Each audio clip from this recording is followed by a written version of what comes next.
guys, tonight I'm going to read you some facts about Back to the Future, because who doesn't love it? I hope you enjoy, and I hope it helps you get some sleep. Writer-producer Bob Gale had the idea for the film after finding his father's yearbook in the basement, seeing that he was somewhat of a nerd and wondering if they would have been friends if they'd been at school together. The time machine was originally conceived as a refrigerator rather than a car.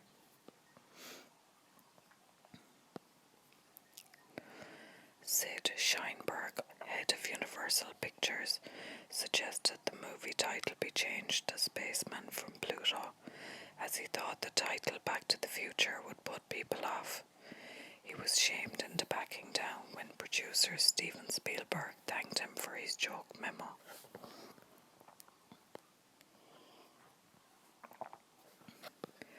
Biff Tannen was named after a Universal executive named Ned Tannen, who had been particularly unpleasant to Zemeckis and Gale during a script meeting about the film I Want to Hold Your Hand. Columbia Pictures originally rejected the movie because, according to Gale, they thought it was a cute idea but not sexual enough, and suggested Zemeckis and Gale take it to Disney.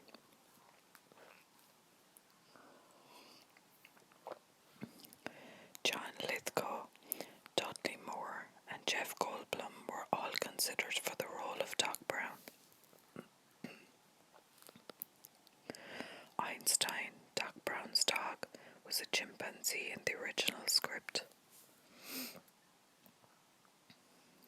The DeLorean was chosen as the time-traveling car because the filmmakers felt that its wing doors meant it could conceivably be confused for a UFO.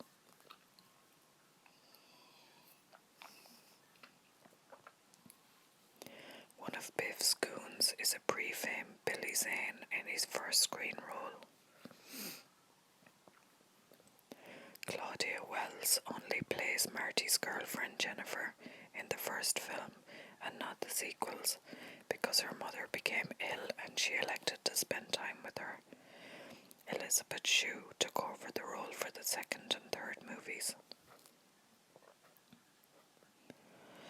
There's a nod to Stanley Kubrick in Doc's garage. The amplifier has a CRM 114 label, which is the name of a piece of radio equipment in Doctor Strangelove.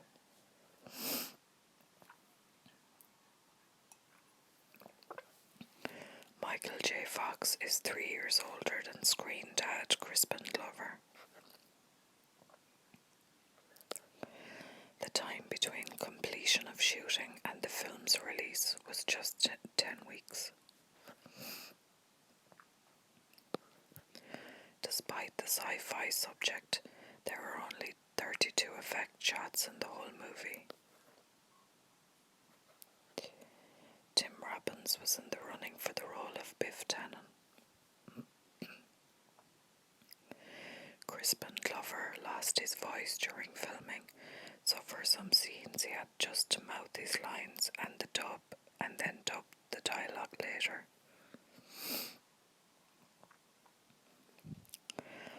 The judge at the band auditions who tells Marty he's too darn loud is actually Huey Lewis, who contributed 2 songs to the soundtrack.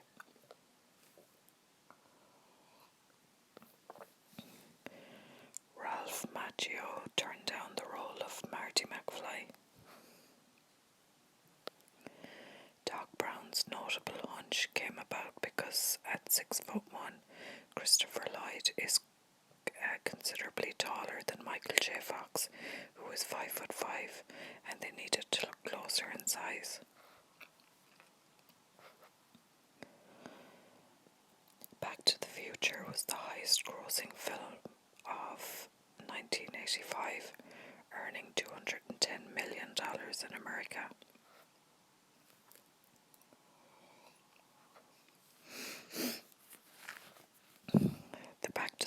script was rejected 40 times before Universal bought it. Disney declined it after saying it was a movie about incest, referring to the 1955 scene in which Marty kisses the 18-year-old version of his mother. It didn't seem to stop Disney from buying the Star Wars films in which siblings Luke and Leia share a kiss. In the iconic opening sequence that shows dozens of clocks ticking and talking, all running 20 minutes fast as part of a Doc Brown experiment, there's one clock quickly shown that depicts a man hanging off the minute hand of a large clock, just as Doc would do later in the movie.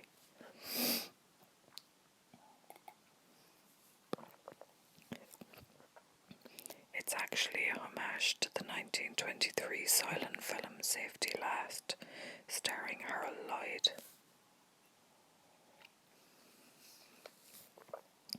During production, a Universal executive sent a serious memo to producers saying he thought the film's name was confusing.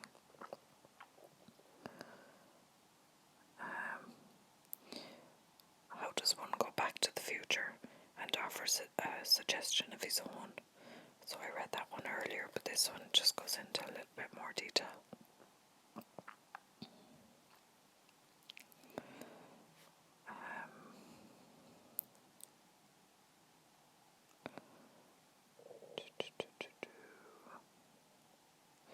After tinkering with the idea, writer Bob Gale realised he hit gold when he decided a DeLorean should be the time machine, especially given the car's troubled history and the car maker's even more troubled history.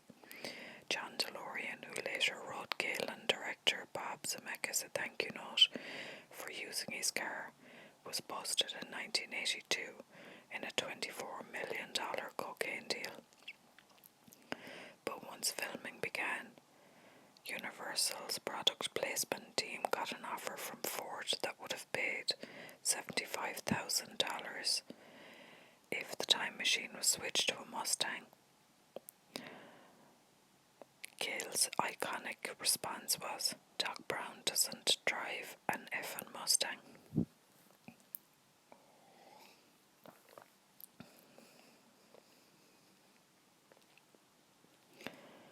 As any fan knows, Eric Stoltz, the guy who plunged the adrenaline into Uma Thurman's heart in Pulp Fiction, was the original Marty McFly, but was fired for being too dark and brooding in what was supposed to be a more comedic role. The decision wasted about 6 weeks in shoots and nearly $4 million.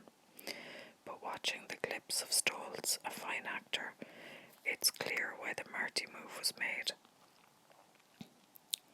In the end, the movie makers got who they wanted all along, Michael J. Fox, who couldn't make the film initially because of conflicts with his sitcom Family Ties, but the show had to change its schedule when Meredith Baxter, Elise from Family Ties, gives birth to twins in real life, and Fox jumped. Though he pulled double duty for months, fans might have the birth of those twins to thank for Michael J. Fox being in Back to the Future.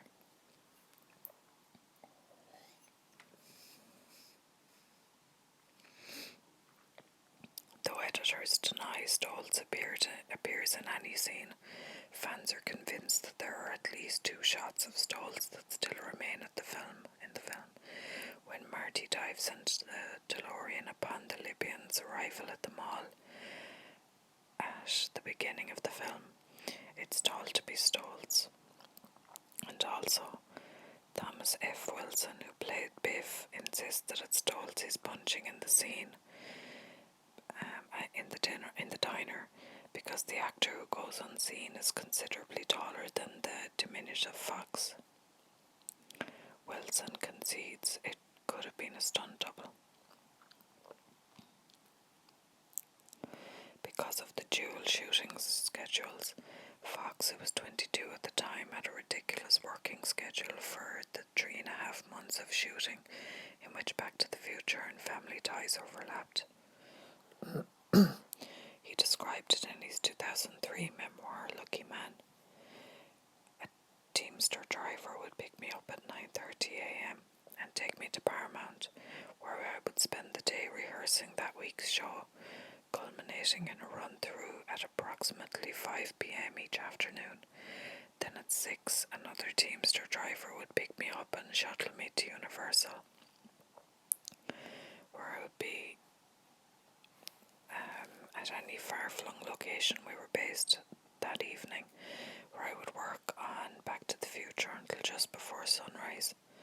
At that point, I'd climb into the back of a production van with a pillow and blanket, and yet another driver would take me home again, sometimes literally carrying me into my apartment and dropping me into bed. I'd catch 2 or 3 hours sleep before Teamster driver number 1 would reappear at my apartment, let himself in with a key I'd provided, brew a pot of coffee, turn on the shower, and then rouse me to start the whole process all over again. This fact is insulting to even the most moderate Back to the Future fans, but we had to include it for those who correctly don't spend their time looking for hidden messages in films. At the start of the movie, when Doc shows Marty the DeLorean for the first time,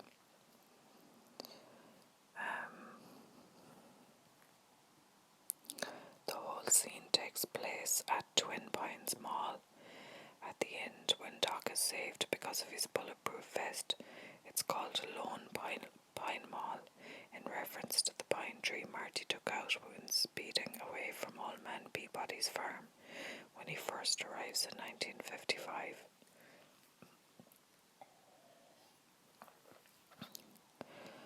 Speaking of Old Man Peabody's farm, this isn't the worst movie continuity ever,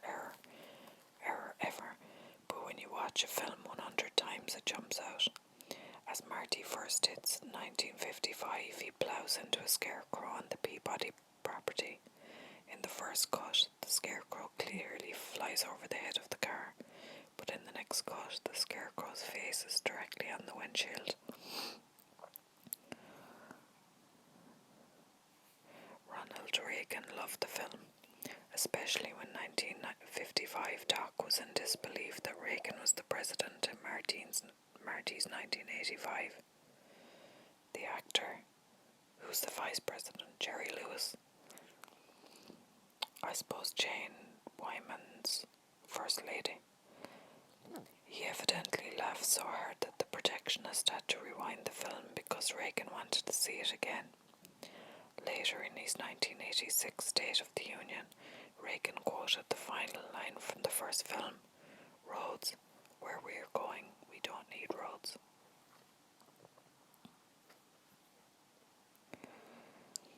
It always seems strange that when Marty dressed in his Darth Vader costume to scare George into going along with the plan, the cassette he used was labelled Edward Van Halen, as opposed to the band's actual name, Van Halen.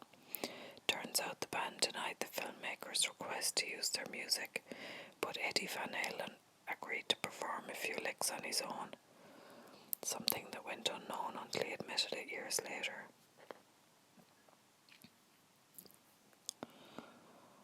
When Marty returned to 1985 at the end of the original, he encountered a bum sleeping on the sidewalk. "Red, you look great," Marty said, just in general happy to be back to his normal time. That Red was Mayor Red Thomas from 1955, whose campaign car Marty saw earlier in the movie and used it to tell busboy Goldie Wilson that he'd one day be mayor.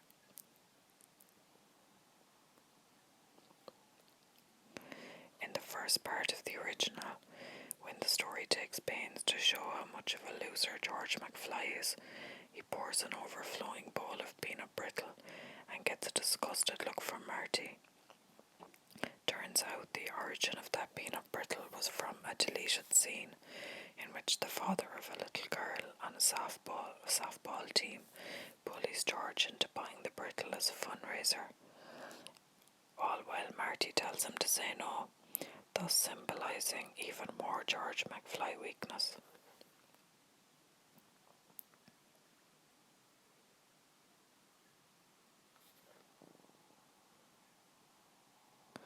The college football scores Biff hears on the radio when driving to the dance was in 1955 are the actual scores from November the 5th, 1955, when Biff puts on a UCLA-Washington game in which he hears the number 4 Bruins down 17-16, and the team win on a field goal at the last second.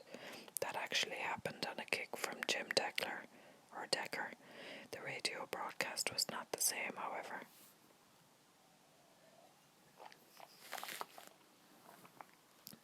In the French version of Back to the Future, 1955, Elaine believes Marty's name to be Calvin Klein because it was written on his underwear. For the French version, a different name was used. During the scene in front of the covered DeLorean that will send Marty back to the future, courtesy of the 1.21 gigawatts of electricity coming through the lightning strike at the clock tower, the focus is on Marty putting Doc's warning note in his pocket, but behind him Doc is getting away without having a permit for his weather experiment by giving the policeman a bribe.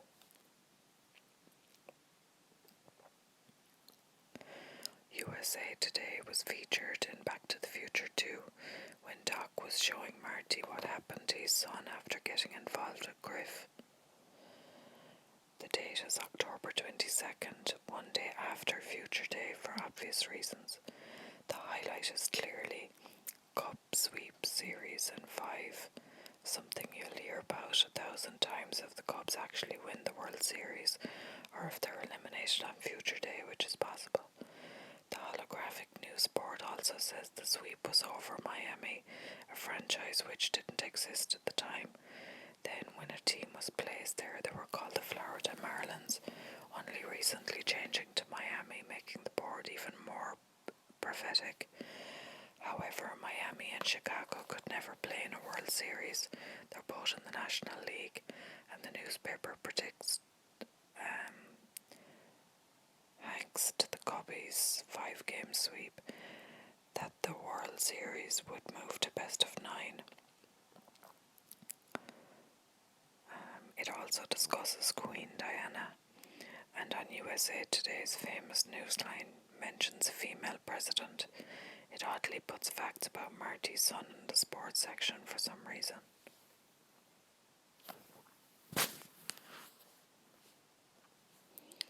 Though the film missed the whole internet thing, the effect of changing the newspaper at a moment's notice did sort of foreshadow the ever-changing news media of 2015, just with a lot less Donald Trump coverage. And quite famously, there were no hoverboards in our 2015. Still, the film nailed 3 huge technological developments, 3 of which were pioneered by Apple: thumbprint technology, FaceTime type communication, and voice recognition. Then there's also a huge number of television stations, including an NFL, Red Zone like Octobox.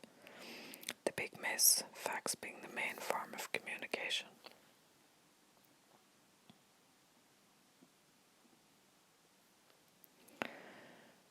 Crispin Glover did not appear in the sequels, except in archival footage of him at the enchantment under the dance floor. He was only a minor character in 2, with the body double appearing upside down as a grandfather at a shot in the McFly house in Hilldale because he threw his back out. And then he was found out to be murdered. You can do the armchair psychology there. Glover's absence was over money.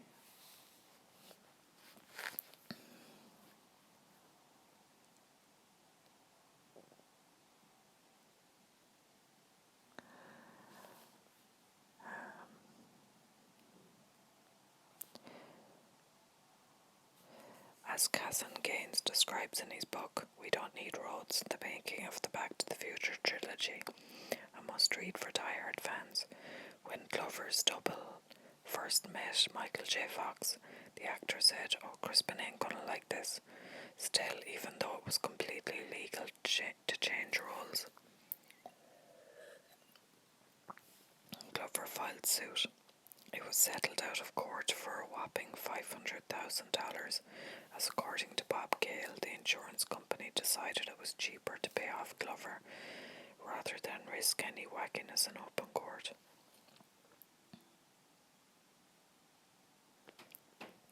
Mark Campbell, who sung Johnny Be Good in the first two films, went uncredited to give the appearance that Fox was actually singing, something that no one who saw the movie could have possibly thought. He did receive a special thanks in the credit. Fox did take guitar lessons, however, so his playing would look more realistic.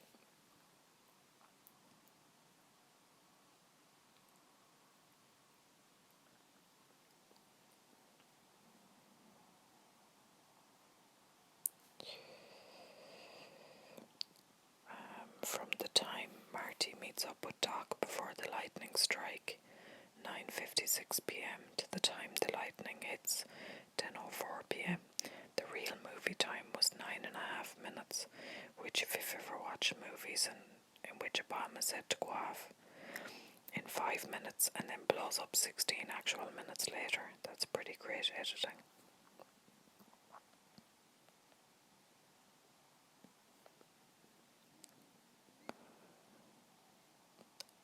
Once he's in the DeLorean in the final scene of the original, Marty decides he needs more time in 1985 to warn Doc about the Libyans. 10 minutes ought to do, he says out loud to nobody, and changes the time circuits from 1:35 a.m. to 1:24 a.m. Yes, it's a continuity error. He changed it 11 minutes, but even if the car had been working and Marty didn't have to sprint to the mall, the Libyans still passed him in their van immediately after he decided to start the DeLorean, or he tried to start the DeLorean. 10 minutes clearly wouldn't have been enough time, and Marty had all the time in the world, as he said. Just go back 45 minutes earlier. Some of these are written by someone with way too much time on their hands. The classic Easter egg shot in Back to the Future 2 is of Marty looking in a store that sells 80s products. Some of the items include Marty's old denim jacket, Perrier, an iron, some Nintendo games, a talking Who Framed Roger Rabbit doll, a 1984 Apple Macintosh, various Jaws films, the same kind of JVC video camera Marty and Doc use in Back to the Future, a frisbee, and a Ronald Reagan LP, and a quaint little piece from the 80s, a dustbuster.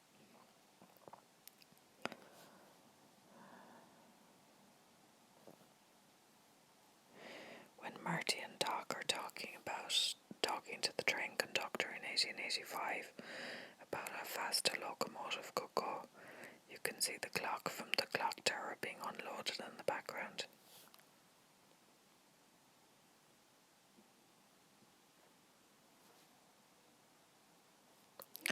Back to the Future is the slowest film to ever reach 200,000 million or $200 million at the box office, taking 232 days, 2 weeks longer than My Big Fat Greek Wedding, 17 years later. Overall, the film made $210 million, the number one movie of 1985. Adjusted for inflation, it would have made $492 million in today's dollars, making it the 62nd highest grossing movie of all time.